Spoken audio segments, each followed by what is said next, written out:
할렐루야. 오늘 우리가 함께 읽고 묵상할 말씀은 요한복음 11장 47절에서 57절까지 말씀입니다. 이에 대제사장들과 바리새인들이 공회를 모으고 이르되 이 사람이 많은 표적을 행하니 우리가 어떻게 하겠느냐? 만일 그를 이대로 두면 모든 사람이 그를 믿을 것이요 그리고 로마인들이 와서 우리 땅과 민족을 빼앗아가리라 하니 그 중에 한 사람 그 해의 대제사장인 가야바가 그들에게 말하되 너희가 아무것도 알지 못하는도다. 한 사람이 백성을 위하여 죽어서 온 민족이 망하지 않게 되는 것이 너희에게 유익한 줄을 생각하지 아니하는도다 하였으니 이 말은 스스로 함이 아니요 그 해의 대제사장이므로 예수께서 그 민족을 위하시고 또 그 민족만 위할 뿐 아니라 흩어진 하나님의 자녀를 모아 하나가 되게 하기 위하여 죽으실 것을 미리 말함이로라. 이날부터는 그들이 예수를 죽이려고 모의하니라.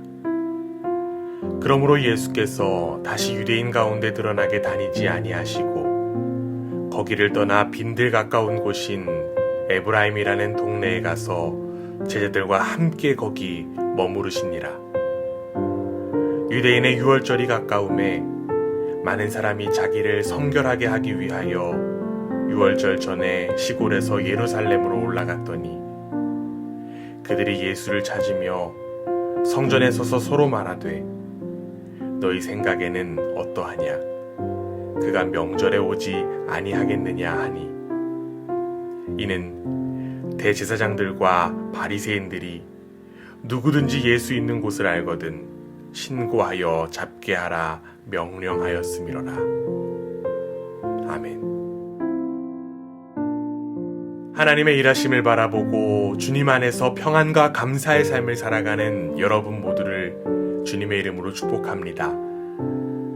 미국의 코미디언인 조지 칼리는 이러한 유명한 말을 남겼습니다. 똑같이 물이 담긴 컵을 보면서 물이 반이나 들었다고 생각하는 사람도 있고 물이 반밖에 없다고 생각하는 사람도 있다. 나는 컵이 너무 크다고 생각한다.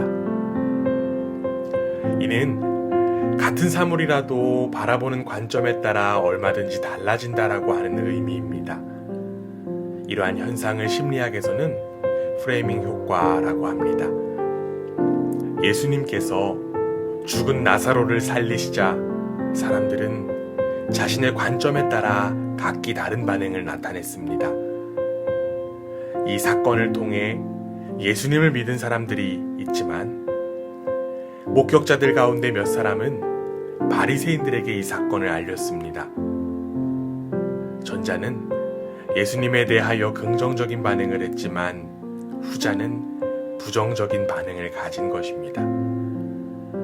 예수님에 대하여 이미 부정적으로 인식하고 있었던 바리새인을 비롯한 종교 지도자들은 이들의 목격담을 듣고 걱정스럽게 논의하기 시작했습니다. 그들은 기존 질서 체계를 흔들고 있는 예수라는 사람을 어떻게 처리할지 논의한 것입니다. 예수님에 관하여 부정적인 논의를 하던 가운데 대제사장 가야바는 이렇게 이야기했습니다. 50절 말씀입니다. 한 사람이 백성을 위하여 죽어서 온 민족이 망하지 않게 되는 것이 너희에게 유익한 줄을 생각하지 아니하는도다. 가야바는 예수 한 사람을 죽이는 것이 민족 전체에게 이익이 된다고 주장했습니다. 그는 전체를 위해 하나의 생명을 희생시키자는 주장을 한 것입니다. 여러분은 이 가야바의 주장을 어떻게 생각하십니까? 어느 정도 일리 있는 주장처럼 느껴지십니까? 그러나 이러한 주장은 하나님을 향한 반역일 뿐입니다. 하나님의 형상대로 창조된 모든 인간의 생명은 고귀합니다.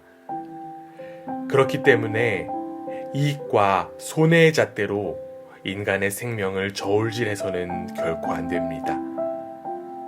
인간의 존엄성 앞에 더 중요함과 덜 중요함은 존재하지 않기 때문입니다. 그 누구도 다른 사람을 위해 희생을 강요받아도 안 되고 반대로 희생을 강요해서도 안 됩니다. 그러나 너무나도 안타까운 것은 우리가 살아가고 있는 이 세상이 가야바와 같은 논리가 주류를 이루고 있다라고 하는 것입니다. 그러다 보니 나의 안위를 위하여 누군가를 희생시키기 일쑤입니다. 경쟁과 이익관계에만 집착하다 보니 자연스럽게 생명경시의 풍조가 만연하게 되었습니다.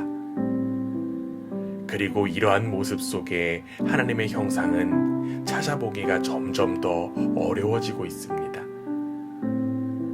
가야바는 대제사장으로서 그 누구보다 하나님과 가까워야 하는 존재였지만 그의 관점과 주장 속에서 하나님은 전혀 찾을 수 없었습니다.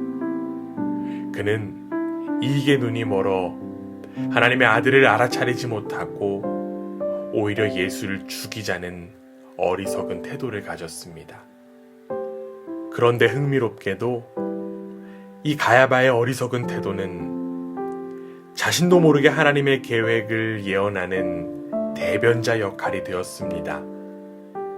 그리고 그 사실을 요한복음의 저자는 설명해 주고 있습니다. 51절에서 52절까지 말씀입니다. 이 말은 스스로 함이 아니요 그 해의 대제사장이므로 예수께서 그 민족을 위하시고 또 그 민족만을 위할 뿐 아니라 흩어진 하나님의 자녀를 모아 하나가 되게 하기 위하여 죽으실 것을 미리 말함이로라. 가야바는 자신의 주장과 하나님은 무관한 것처럼 여겼을 것입니다. 그러나 예수님의 죽음은 결국 그의 주장처럼 자신들의 민족을 위한 죽음이었습니다. 그리고 더 나아가 예수님의 죽음은 모든 사람을 위한 죽음이었습니다. 세상을 움직이는 분은 오직 하나님밖에 없습니다. 비록 악인들은 자신의 이익만을 위한 길을 걸어가지만 하나님은 그조차도 하나님의 영광으로 만드십니다. 그렇기 때문에 우리는 항상 하나님의 마음과 하나님의 뜻을 구해야만 합니다.